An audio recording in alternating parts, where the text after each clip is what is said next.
বাংলার বুকের ছোট্ট এক শহর, যার প্রতিটি ইট পাথরে লুকিয়ে আছে ইতিহাস, সংস্কৃতি আর মানুষের গল্প। এই শহরে পা রাখার শুরুটা হয় গরিপুর রেল স্টেশন দিয়ে। শত বছরের পুরনো এই স্টেশনে আজও থেমে থেমে আসে ট্রেন আর নিয়ে আসে যাত্রীদের সাথে হাজারো গল্প। নদীর ধারে গড়ে ওঠা জমিদার আমলের ছাপ আর এক প্রাণবন্ত বাজার, সব মিলিয়ে গরিপুর যেন এক জীবন্ত স্মৃতির পাতা। আজ চলুন সেই খাতার পাতাগুলো একটু করে উল্টে দেখি। সাডেনলি কোনো পরিকল্পনা ছাড়াই আমরা চলে গিয়েছিলাম গরিপুরে। গরিপুরে প্রবেশ করার সময় এক আলাদা প্রশান্তি কাজ করে। চারপাশে সবুজ ধান ক্ষেত এবং শান্ত রাস্তাগুলো আর মানুষের হাসিমাখা মুখ আপনার মনকে প্রফুল্ল করবে। চারপাশে দেখেন সারিবদ্ধ গাছপালা, যা রাস্তার সৌন্দর্যকে আরও বাড়িয়ে তুলেছে। আমরা এখন আছি গরিপুর রেল স্টেশনে এবং আমি গরিপুর কিন্তু একা যাই নাই, আমার সাথে আসছে আমার এক বড় ভাই এবং আমার দুইটা ফ্রেন্ড। কোনো একটা বিষয় নিয়ে আমি দুষ্টমি করতেছিলাম আমার বন্ধুদের সাথে এবং তারা দেখেন ক্যামেরার সামনে আসতে লজ্জা পাচ্ছে। কি লজ্জাবতী মেয়েদের মতো। এই যে রেল লাইন গরিপুর শহরের বুক চিরে চলে গেছে, শুধু একটা যাতায়াতের পথ নয়, এটা শহরের জীবন প্রবাহ। প্রতিদিন কত মানুষ আসে যায় এই পথে, কেউ দেখা করতে, কেউ স্বপ্ন খুঁজতে, কেউ বা নতুন জীবন শুরু করতে। গরিপুর রেল স্টেশন একটা নাম যার সঙ্গে মিশে আছে বহু স্মৃতি।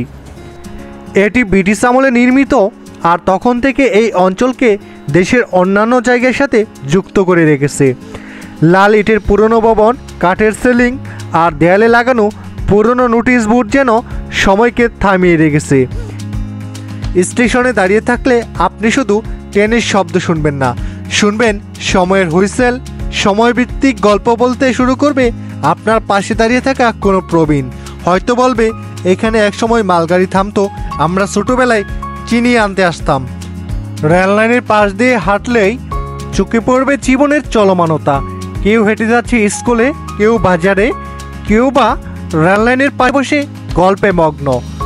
এই লাইনের ধারে বিকেলবেলা কিশোরদের খেলাধুলা এবং সন্ধ্যায় বয়স্কদের আড্ডা যেন এক জীবন্ত গোষ্ঠীবন্ধন। আমার বন্ধু শিবলু, বন্ধু এদার তাকাও, কেমন লাগতেছে বন্ধু? খুবই ভালো লাগতেছে, খুব এক্সাইটেড যে নতুন পরিবেশে নতুন একটা আনন্দ পাচ্ছি। তাই আনন্দ হচ্ছে। গরিপুর ফার্স্ট টাইম আমরা গরিপুর স্টেশনে কিছু সময় কাটিয়ে তারপর চলে গিয়েছিলাম গরিপুর সরকারি কলেজে। গৌরীপুর শহরের বুকে দাঁড়িয়ে থাকা এক নীরব ইতিহাসের নাম জমিদার সুরেন্দ্র প্রসাদ লাহোরীর বাড়ি। এক সময় এই বাড়ি ছিল এলাকা জুড়ে ক্ষমতা। এই রাজবাড়ির স্থাপত্যশৈলী মুগ্ধ করার মতো। উঁচু খিলান, মজবুত পিলার, দৃষ্টিনন্দন ছাদ আর বিস্তৃত উঠান।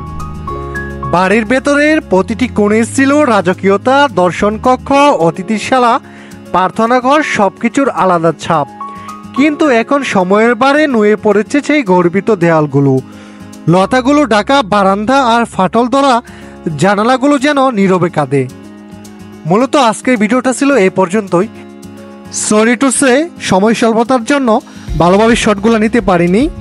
যারা ভিডিওটা গরিপুর থেকে দেখতেছেন অবশ্যই কমেন্ট করে যাবেন ভিডিওটা কেমন হয়েছে এবং যদি ভালো লাগে ভিডিওটা শেয়ার করবেন। সবাইকে ধন্যবাদ।